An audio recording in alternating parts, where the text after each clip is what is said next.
Hey y'all, today we're going to be talking about the top 13 things you need as far as gear when it comes to being an MMA fighter. Now, number one, this is one of my favorites, headphones, classic AirPods, doesn't really matter what's your quality, but I would recommend if you do train, get the outside kind of headphones compared to AirPods or pods that you put in your ears, because if you start developing cauliflower ear, certain types of headphones won't actually fit in your ear. Number two, nail clippers. Again, doesn't matter what type. You want to make sure your nails are relatively clipped, because when you're doing things like grappling, the last thing you want to do is stab your partner with your nails.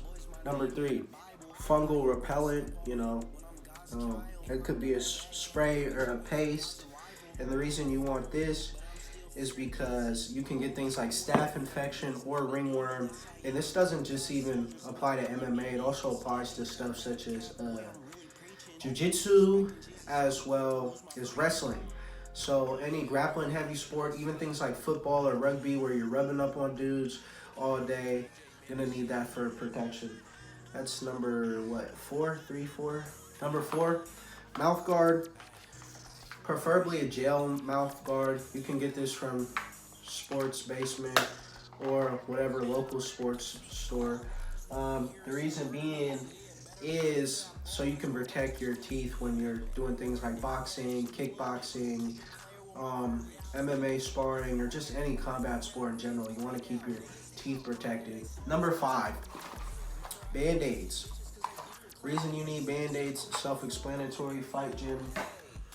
Number six is optional, jump rope. Reason you need jump rope, to work your cardiovascular system.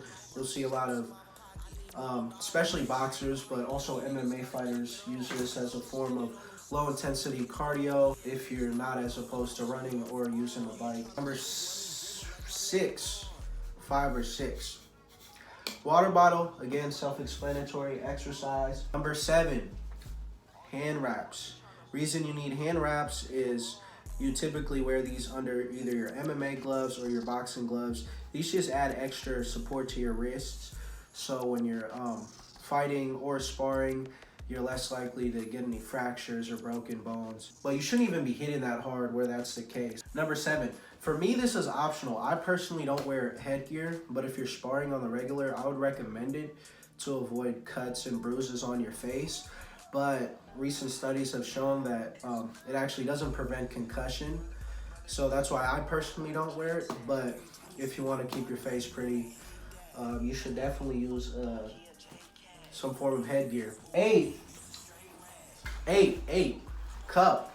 Again, self-explanatory, and especially if you're a male, gotta keep your family jewels protected. 9, MMA gloves. When you get MMA gloves, make sure they're sparring gloves. If you look at these, they have this extra padding at the end. These are RDX gloves. And for obvious reasons, you want extra padding when you're sparring, opposed to some actual fight gloves that you would see like in the PFL or UFC or 1FC.